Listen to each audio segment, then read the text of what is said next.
여러분 눈앞에, 여러분 책상 앞에 바로 새로운 프로젝트가 뚝 떨어졌습니다. 그렇다면 우리는 무엇을 먼저 하나요? 대부분 기존 제안서와 기존 발표 자료를 빠르게 찾아서 거기에서 그 고객에 맞지 않는 것만 드러낸다거나 아니면 이번 제안에, 이번 발표에 맞는 내용을 바꿔치기 하는 경우가 상당히 많죠. 그림처럼 사상 누각이 될 수밖에 없습니다. 즉 기존 제안서 위에 요약과 계획과 솔루션과 다양한 지원사항, 전략들 그리고 제품의 스펙 같은 것들을 쌓은다 한들 정확한 튼튼한 다리가 없기 때문에 무너질 수밖에 없겠죠.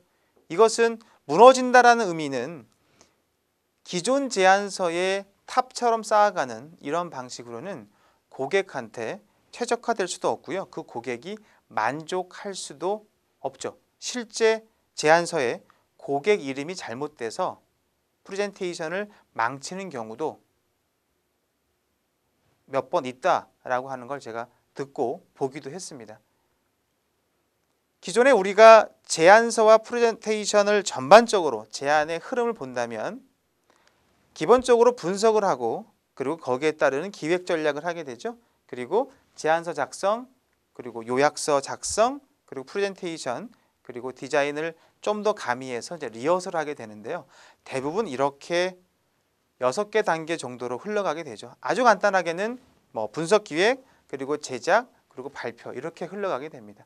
하지만 우리는 한번 생각해 볼 거는 정확한 분석이 되었느냐, 그리고 정말 효과적인 전략이 짜졌느냐, 그리고 제대로 작성이 되어 있는가에 대한 고민은 많이 못하는 형편이 됩니다. 또 하나 특히 제안서가 작성돼야만 요약서가 만들어지는 단계를 거치기 때문에 실제 제안서 비중에 따라서 요약서 PT의 비중, 제작 비중에 대한 시간들이 줄어들 수밖에 없는 상황이 많이 벌어지게 되겠죠. 그래서 시간이 항상 급하고 핵심이 계속 흔들리는 그런 상황을 맞이하게 됩니다. 자, 그렇다면 좀 더 새로운 제안과 스마트한 프레젠테이션을 위한 방법으로 제가 제시하는 방법은 앞쪽에도 말씀드린 것처럼 주어진 전제, 여러분의 제안과 프레젠테이션의 전제를 의심하는 것부터 출발을 하고요. 그리고 정의하기, 주어진 주제에 대한 다른 내용들을 좀 더 의심해서 우리만의 방법으로 새롭게 정의를 하고 또 그들이라면 어떤 질문을 할 것인가에 대한 질문을 추출해서 그것들을 문제 해결 과정을 그림으로 크게 그려내고 그것들을 프로토타입 또는 모크업 작업을 통해서 실제 시제품 형식으로 보여주는 거죠. 이렇게 될 것이다 라고 하는 것들이 그림이 됐던 글이 됐던 정말 시연할 수 있는 장치가 됐던 간에 보여주는 방법, 그리고 실제 구체화를 통해서 제안서, 요약서, 발표 자료를 만드는 방법을 취하게 됩니다. 예를 들어서 의심하기는 이렇게 되는 거죠. 열심히 RFP에 맞추는 것보다는 잠깐만 이번 사업이 과연 누굴 위한 걸까? 진짜 고객은 누가 되어야 합니까? 라고 하는 전제를 부정하는 방법을 한번 취해보는 거죠. 이번 사업이 정말 그 고객한테 필요할까요? 이번 신기술, 이번 스마트 기술이 이 사업에 합당한 것인가에 대한 고민을 한번 해보는 거죠. 즉 전제를 뒤흔들면 새롭고 차별화된 전략이 나올 수 있다는 말씀을 드리고 싶은 겁니다.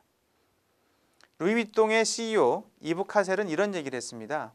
아니 도대체 너희들은 우리나라에서 명품에 대한 것들의 선호도가 1등인데 매장 수를 좀 넓혀주면 안 되냐, 아니면 좀 더 매장 수를 많게 해주면 안 되냐, 왜 굳이 이렇게 매장 수를 줄이려고 하느냐, 아니면 확장을 하지 않느냐 얘기를 많이 했습니다. 그랬더니 그가 한 말은 새로운 정의를 내놨죠.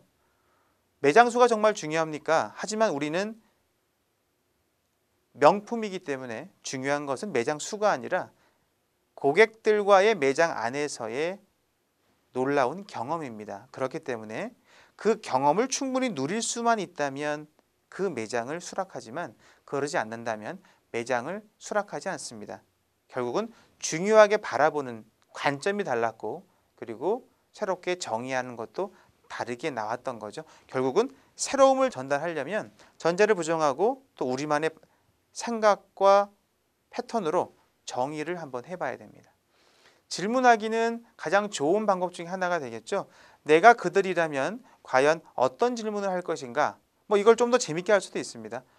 고객이었을 때 실시간 검색어 1, 2, 3이라 한번 적어보자. 각자가 적어보시고 그것들을 한번 서로 평하고 논해본다면 고객이 정말 궁금해하는 사항들 1, 2, 3 순위가 나오겠죠. 이거를 좀 더 분류한다면 뭐 예를 들어서 최고 결정권자의 검색어 그리고 실무자의 검색어 다 다르겠죠.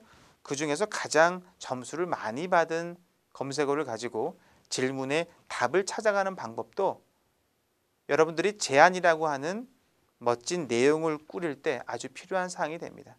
그리고 그림을 그리고 프로토타입을 만드는 방법은 전체의 큰 그림으로 이번 제안이 무엇이다라고 보여주는 방법이죠.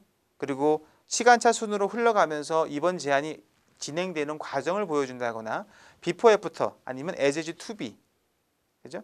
전후 형식으로 보여주면서 머릿속에 이번 제안을 했을 때 우리가 해야 할 거와 이득이 무엇인가를 정확히 판단할 수 있도록 제시해 주는 방법도 아주 뛰어난 방법이 됩니다. 결국 여러분들이 제안력을 높이기 위해서는 새로운 시각과 새로운 마음과 새로운 변화를 위한 습관의 어떤 자제 그리고 습관을 좀 버려버리는 그런 노력도 필요하지 않을까 생각이 됩니다. 한번 스마트 프로포잘 웨이를 기억하시고 여러분들의 제안과 발표에 지금 한번 적용해 보시기 바랍니다.